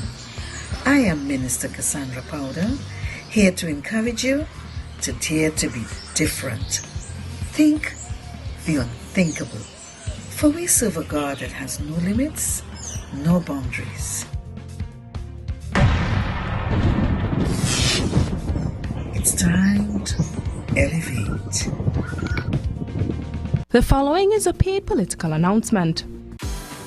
So of course I want to tell you about some of our achievements in the agriculture sector. Because all of you are aware that contrary to what our opponents may say, we have a very vibrant agriculture sector on this island.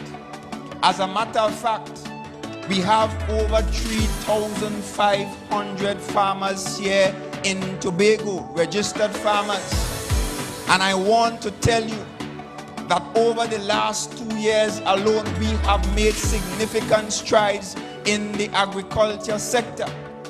Because throughout this pandemic, the Business Development Unit has provided some $3 million in grant funding to just over 100 farmers. And of course, we are looking at ways that we can continue to make additional funding available to farmers. Because of course, in the Business Development Unit, you have the opportunity as we speak to benefit from up to a $500,000 loan.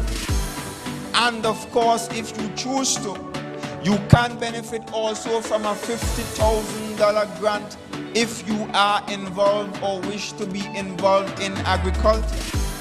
And even outside of the Tobago House of Assembly, you have several commercial banks, you have credit unions, and you even have the Agriculture Development Bank, the ADB, providing access to funding for farmers on this island.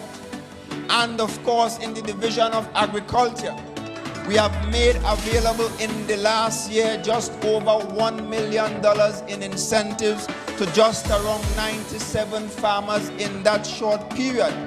And I'm saying this administration has done tremendously well in terms of providing farmers and those interested in agriculture with financing opportunities for them to get involved, and even for those who are involved to expand what they are doing in the agriculture sector. December 6th, take no chance. Protect your future. Vote PNM. Great is the PNM. The proceeding was a paid political announcement. The people, the personalities, the candidates, the results. Keep viewing Tobago Channel 5 as we bring to you all the results and reactions from the party headquarters on election night, December 6, 2021 from 6 p.m. Stay with the election leader, Tobago Channel 5 for THA Elections 2021-2022, The Race for Power, Part 2.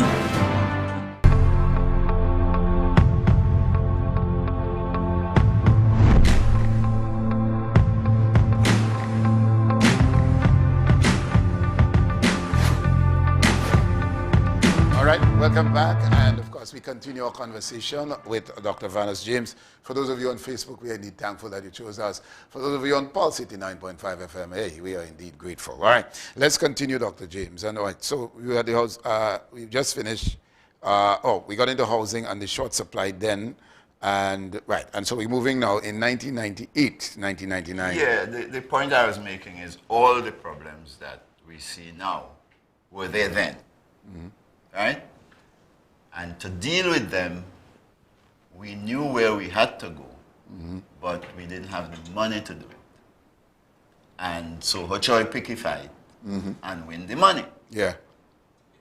Hochoy lost the elections, and all the money was turned over to the PNM.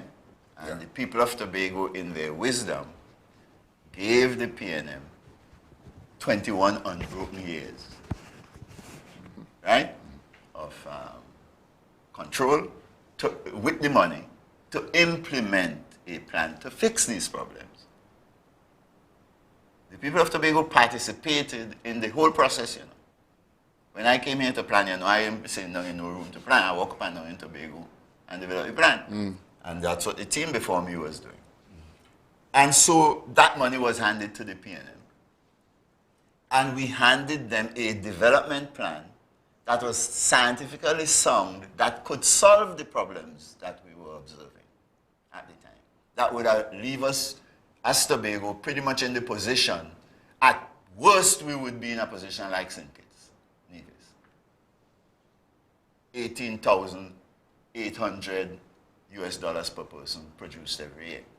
But we were aiming for the Cayman Islands, Bermuda scenario, where we could be generating the $91,000 per person every year on the basis of the platform that we were pushing in the plan.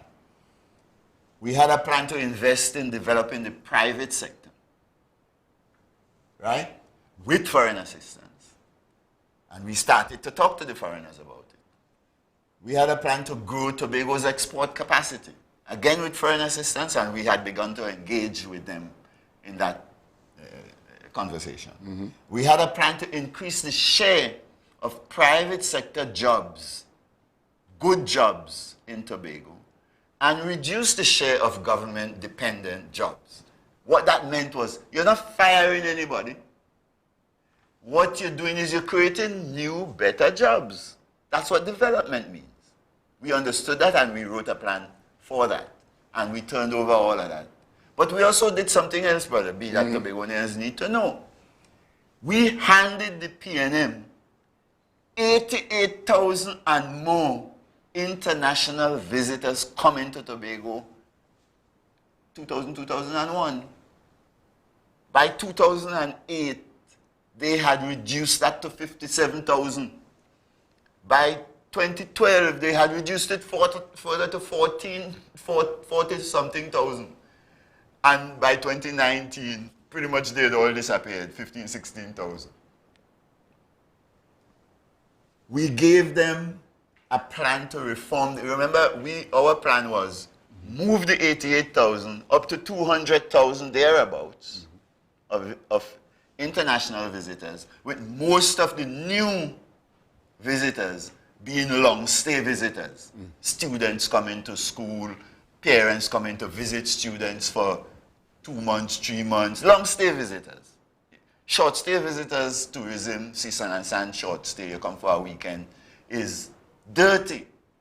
Dirty tourism, the carbon footprint is very high, and that industry doesn't have the brightest future if the world is going to survive climate change.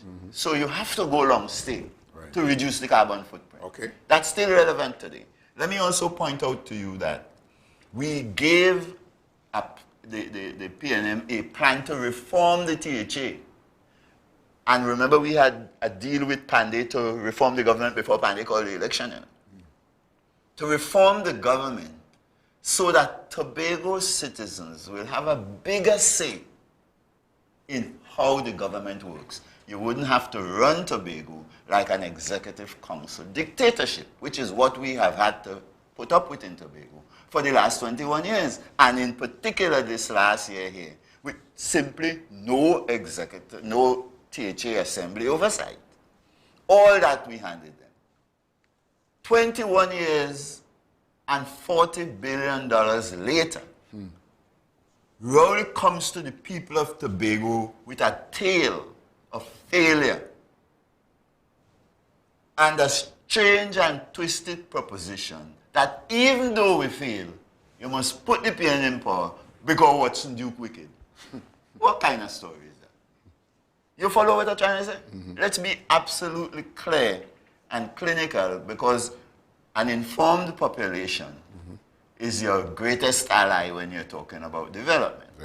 So you have to talk to the people in simple language. Exactly. That's my forte. Like you, I went to school to learn how to speak in a simple way so people could understand. Yes. All right. I want to say, all right, what else you want to cover? Because I want to get back to the point with the data, the information that you have as to how we can move Tobago forward. I want to let the people understand exactly what is the content of the proposition by Rowley. Yeah. He says Tobago is more dependent on Trinidad than ever before. Vote PN. This is the way he's setting up the argument. He says tourism has crashed from 88,000 to virtually none today. Please vote the PN. Agriculture is in a mess, but we have a plan. So vote PN. Education is in need of serious reform. We ain't done nothing over the last 21 years, but okay, we have an idea. We still have students who don't have parents who could help them, basic tools for education, and so on. But we have a plan to fix that, so vote PNM. He said we're building hospitals. We ain't staff them. We have no plan for them. We have no facilities for them. But notwithstanding all of that, vote PNM. That is the kind of proposition. Prices in Tobago are still higher. Yeah. All right. We're going for a break. You follow me? Yes. We are going for the break. When we come back, we continue. See you then.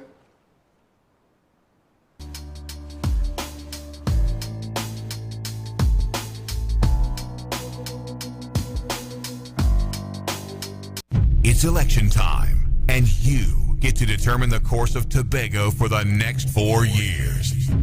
The power is in your hands, and the information you need is on Tobago Channel 5. Rally to rally, candidate to candidate. Tobago Channel 5 is covering the THA election campaign like no other, with in-depth analysis and the best political team on television. The THA election is on Tobago Channel 5, your THA election leader. So I see you finally downloaded SEC's Investor Protection app. I'm chatting with the investor bot right now, live and interactive. Really simple to navigate, right? Definitely. I'm getting my daily investor tips and investment fraud updates with ease. And there's a comprehensive list of registered registrants and investments for due diligence. Plain talk, this is the easiest way to submit investment complaints and report scams to the SEC. Yep, I can send images, videos, documents, even audio files, and stop scammers in their tracks. I've made much better investment choices since I started using it. Me too. Loads of investor info in the palm of my hands, and I love it.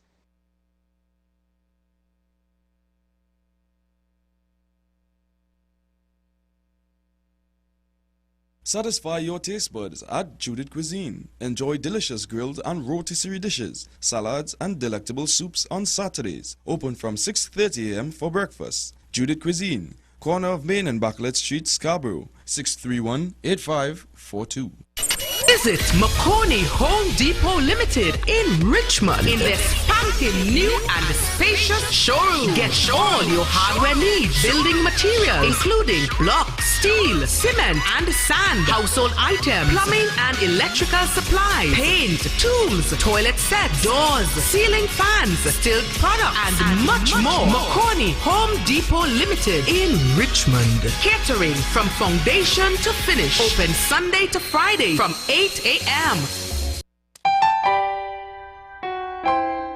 Be viewing Tobago Channel 5 for the live broadcast of the Tobago Methodist Circuit this Sunday and every Sunday at 9 a.m. as they bring God into our homes.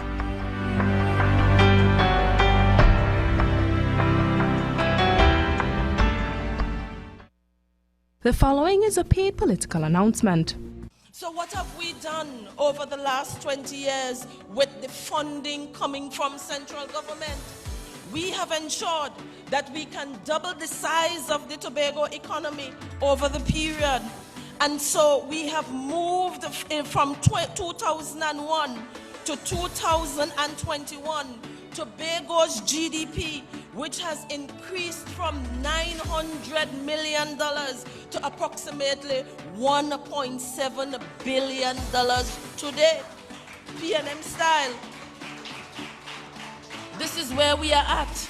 And as I indicated, we have created over 10,000 jobs from the time that we came into office to now. And I'm reminded that those jobs are actually about 21,700 as it is in 2001. And as I said, a further 3,000 to be created, ladies and gentlemen. We have ensured that we work with you to reduce unemployment from 13% in 2001 to under 5% today. Again, that is full employment under the People's National Movement. So when they tell you we want change, change from what to what? Change from 7% unemployment back to 13% unemployment? Is that the change that you're looking for? Because as sure as night follows day, or day follows night, whichever you would want to take it, there will be mass retrenchment in Tobago because it has already been expressed by them.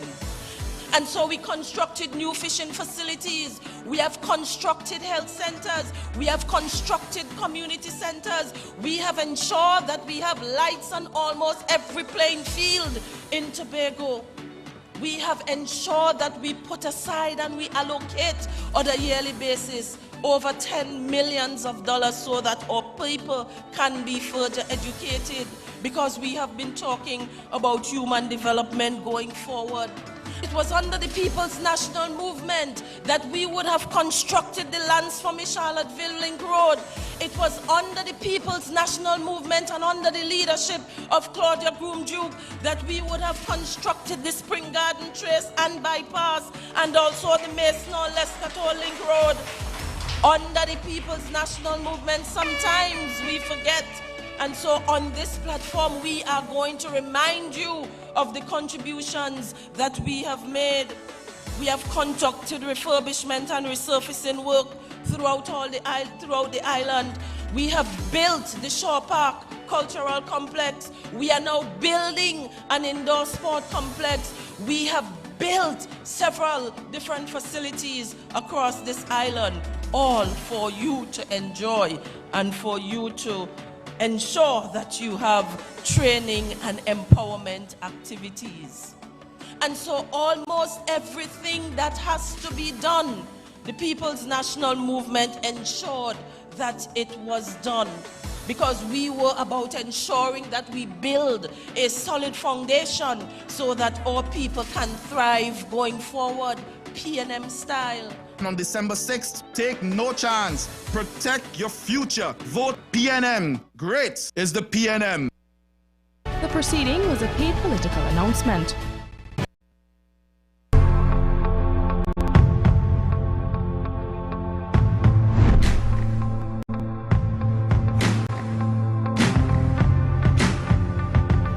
All right. All right, I jumped the gun a little bit there, but anyway, welcome back, and we are just getting ready to wrap up. And so, Dr. Vanessa James, in closing, and we do have a clip that you wanted to show, but in closing. Yes, in the context of the very false picture being painted by all these PNM ads and so on, Rowley himself laid charges that because of this crisis we are in, don't take no chance and put Duke in power. He laid out the charges against you. And I would suggest to the people of Tobago, this is a case of kettle calling pot black bottom. But you don't have to take my word for it. If you want to know that Duke has a bachelor's degree in arrogance, Rowley has a PhD in arrogance. Look, ask Manning. Manning went to the parliament and tell the country what Tobagonians always knew, which is why he represents Trinidad and Tobago. Go check the clip and see. Okay. All right, so we want to thank you very much, and we go to the, we close with this, and from Dr. Vanessa James' presentation this morning. So let's embrace the urgency of today, for tomorrow is a mystery. Better be saying so long.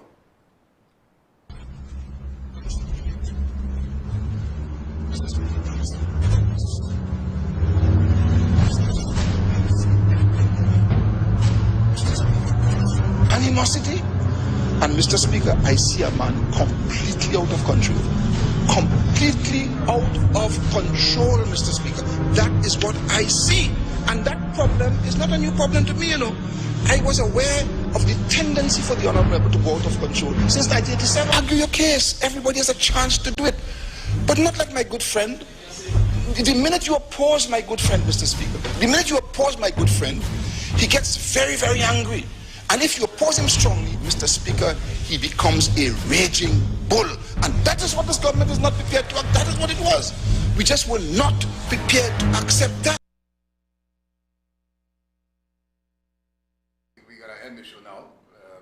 Dr. James, obviously. If you know, and, well, this is you presenting this to the public, obviously. Yeah, and my point to the public is, if you are in any doubt that this is kettle calling pot black bottom, ask Kelvin Charles and ask Denise Angus, Sawyer Fat Angus. They know the kind of person you're dealing with, who passing him out on Watson Duke. Watson Duke can't match Rowley with arrogant behavior. Is Rowley who tell Kelvin Charles, the Chief Secretary of Tobago, sit down? I mean, what are we talking about here? But the whole case is being made in a presumptuous way that gives the impression that Tobagonians can reason. Let the facts speak for themselves. We gave the PNM $40 billion in 21 years, and all they have today excuses and wild promises, signaling the desperation that they feel that they are going to lose these elections. And they can't afford to lose them. All right. So we want to thank you again. And of course, hey, will I give my closing remarks? See you tomorrow.